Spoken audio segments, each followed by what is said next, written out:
Everyone. We're going to talk about ethics in early childhood education. Remembering that ethics is the study of right and wrong, duties and obligations, or responsibilities.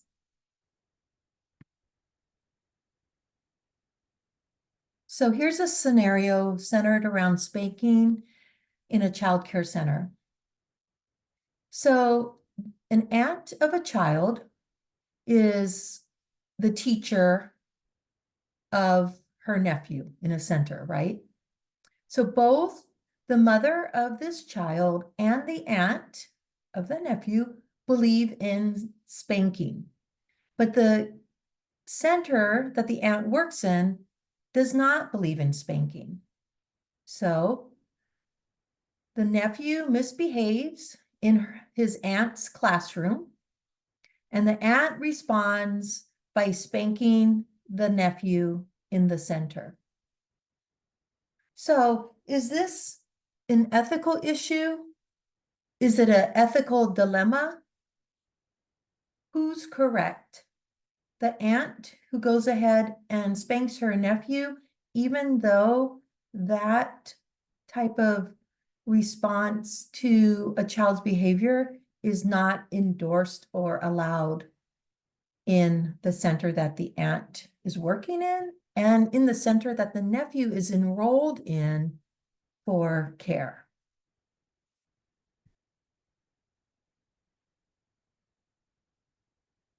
So NIAC provides a code of ethics that is very much followed by and held up by most, if not all, early childhood centers in the United States that are licensed. So it offers guidelines for responsible behavior. It sets forth a common basis for resolving the principal ethical dilemmas encountered in early education and care. So that's through third grade. The primary focus of NIAC's Code of Ethics is the daily practice with children and their families. So the scenario about spanking a child would be a focus of the NIAC Code of Ethics. And it's revised periodically with the current vision having been approved in April of 2005. So personal values are principles and standards that a person believes to be important, desirable, or worthwhile. Morality is an individual's view on what is good, right, or proper. Beliefs about obligations, ideas, and about behavior are part of a person's morality. So a couple terms. Bias is the inclination to favor or reject certain groups of people, and values inform your bias, right? If you value a certain group of people more than another, then your value is going to inform your bias for or against a group of people. Stereotypes are false or misleading generalizations about groups held in a manner that renders them largely, though not entirely, immune to counter evidence. And stereotypes can influence a person's moral judgment. Prejudice is a preconceived opinion that is not based on reason or actual experience.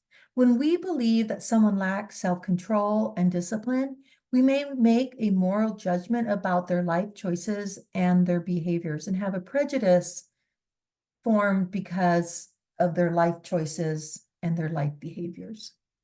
So favoritism is the practice of giving unfair preferential treatment to one person or group at the expense of another. One of the most basic themes in ethics is fairness. Favoritism, cronyism, nepotism all interfere with fairness because they give undue advantage to someone who does not necessarily merit the advantage treatment or being treated with an advantage. So, values, morality, and ethics. We're going to look at ethics the study of right and wrong, duties and obligation, critical reflection on morality, and making choices between values and the examination of our values. So what's the difference? Personal values and ethics refers to a person's personal morals and code of conduct. From the very beginning of a person's understanding, these ethics are being instilled in the individual by their parents, their families, their friends, their community. Without any personal ethics, the life of a human being is incomplete and shallow. As an example, we can consider an individual's honesty, openness, sense, and responsibility as being connected with their morals and code of conduct. So personal values and ethics versus professional values and ethics. Professional values and ethics refers to a person's values and principles that are introduced to an individual in a professional organization. Each employee in the organization has to follow these rules, and they do not have any choice. These ethics are very important in the professional world as it helps to bring the sense of disciple into the person's life and maintain the decorum of the organization. As an example, transparency, confidentiality, fairness, etc., follow under the terms of professional ethics. So think back to that first scenario about the aunt having the nephew in her classroom, and that the center that she works at doesn't believe in spanking, but she goes ahead and spanks her nephew. Did she do that on a personal value and ethics, or was her spanking response a professional value and ethic? So ethics, the study of right and wrong, duties and obligations, require critical reflection on morality and making choices between values and the examination of moral dimensions. So this link, teaching children about values, you can click on when you access this PowerPoint in week 5 module. So value reflection. Take out a sheet of paper and make a list of your values. And then reflect on which of your values were directly taught at home, possibly your place of worship or your community, and were any taught in an indirect way. And this will help you understand how your values were formed, right? How society does, whether it's at home or different communities that you are part of. School teaches us values, and a lot of times they're taught in an indirect way.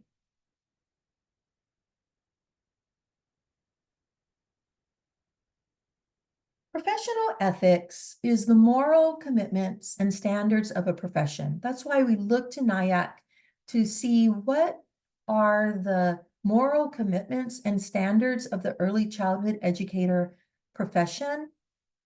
And it involves reflection that extends the personal morality, those personal values that we may have gained inadvertently, not aware of, from our society, from our community, from our family and home. Those personal moralities, we have to reflect on them as we're in our work environment. Professional ethics are actions of right and wrong in the workplace, and they help people resolve moral dilemmas they encounter in their work, as in the first scenario that we're looking at it. That may be a moral dilemma to the aunt, right? This is how she disciplines, she spanks. So the dilemma is, does she respond with her personal morality, or does she respond to professional ethics? Ethical responsibilities are clear-cut and spelled out. The ethical responsibility, actually within the scenario about spanking in the classroom, was clear-cut. The center where the aunt worked, didn't believe in spanking. I'm sure it was considered, she might, be written up for CPS as abuse when you lay hands on children. That's considered abuse in the early childhood education ethical responsibility, our ethics. And so the dilemma was conflicting professional values and responsibilities. So this wasn't an ethical dilemma because there wasn't any conflicting professional values and responsibility. The conflicting value was between her personal values and her professional, right? So this should not have been a dilemma for her.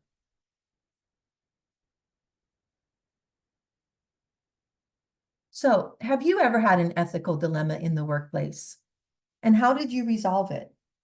An ethical dilemma possibly could be when a parent asks you to not allow their child to go outside because it's raining, right? But you have within your classroom schedule, if you're working in K through third grade, you have planned recesses that children have to go outdoors unless it's a school-wide cancellation. Sometimes even if it's raining, they'll do that, but it has to be pretty wet, especially in Washington State. And then in early childcare centers, we definitely believe that children need to be outdoors. And so it's not a matter of the correct weather, it's a matter of the correct clothing, right? So you make sure that children have a good raincoat, maybe even rain pants and rain boots so that they can go outside, because we know outside play is so important for children. And actually, research has shown that being outside, even when the weather is bad, cuts back on being ill and illnesses in the classroom. So if that's the concern of the parent, oh, I don't want my child to get sick, actually, research shows that more outdoor play helps children not get sick. It's being indoors where all the germs are. So anyway, that's just an example of a possible ethical dilemma. I'm thinking, you can share maybe in on Canvas if you did have an ethical dilemma and how did you resolve it? So with the one with the parent asking that their child not go outside if it's raining, you can provide the research that shows it's good to be outside, and how use that experience, that dilemma for educating parents. So NIAT Code of Ethics provides core values. It's a conceptual framework. It has ideals that you can reflect the aspiration of practitioners. It has principles that are intended to guide conduct and assist practitioners in resolving ethical dilemmas. Core values, conceptual framework, ethical responsibility to children. So under that bullet, there's ideals and principles that the framework around responsibilities to children is built on. Then section 2, there's ideals and principles that responsibilities to families are built on. And then there are the responsibilities to colleagues, ideals and principles, and responsibility to the community and society. So you can see how these are the 4 areas that the NIAT Code of Conduct has said that early childhood educators are responsible. They're responsible for to children, to families, to colleagues, and then to the broader community and society. And they're all built on the core values, which are integrity, respect, and trust, right? And that as early childhood educators, our values are defined by the Code of Ethical Conduct, and we are deeply rooted in the early childhood profession. In addition, we seek to be high-performing, inclusive organization that is enriched by and continually grows from our commitment to diversity as embodied by our core beliefs. So we appreciate childhood as a unique and valuable stage of the human life cycle. We base our work on knowledge of how children develop and learn. We appreciate and support the bond between the child and family. We recognize that children are best understood and supported in the context of family, culture, community, and society. We respect the dignity, worth, and uniqueness of each individual, family member, and colleague. And we respect diversity in children, families, and colleagues, and recognize that children and adults achieve their full potential in the context of relationships that are based on trust and respect. So with those being the core values of NIOT, how does spanking a child fit within that? Is that respecting that child? Is that giving that child dignity, worth, and uniqueness, right? And so how do you approach that scenario? Because you do want to respect the parent, and if that's the parent discipline style, they can do that at home, but you don't do that in the classroom, right? That's not respecting a child. So ideals and principles direct practitioners to those questions that, when answered, provide basis for conscientious decision-making. You think about the core values, and the conscientious decision-making is that we're not going to spank a child. Many situations with ethical dimensions will require practitioners to combine guidance of the code with sound professional judgment. Thanks, everyone. See you online.